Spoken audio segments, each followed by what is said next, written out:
தினம் ஒரு தியானம். பிரியமானவர்களே, ஒருவரில் ஒருவர் அன்பாய் இருக்க கடவோம். 1 யோவான் அதிகாரம் 4 வசனம் 7. Dear friends, let us love one another. தேவன் அன்பாகவே இருக்கிறார். அன்பு தேவனால் உண்டாயிருக்கிறது. அன்புள்ள எவனும் தேவனால் பிறந்து அவரை அறிந்திருக்கிறான். அன்பில்லாதவன் தேவனை அறியான்.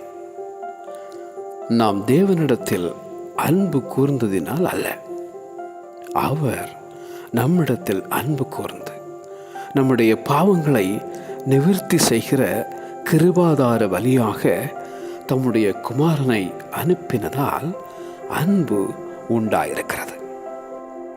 பிரியமானவர்களே, தேவன் இவ்விதமாய் நம்மிடத்தில் அன்பு கூர்ந்திருக்க, நாமும் ஒருவரிடத்தில் ஒருவர் அன்பு கூற கடனாளிகளாயிருக்கிறோம் என எழுதும் அந்த அப்போஸ்தலனாகிய யோவான்.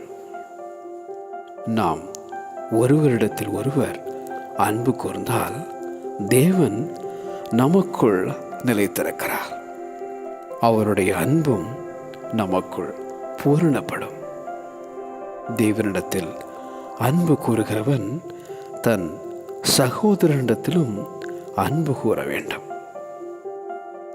பிரியமானவர்களே, ஒருவரில் ஒருவர் அன்பாய் இருக்க கடவோம்.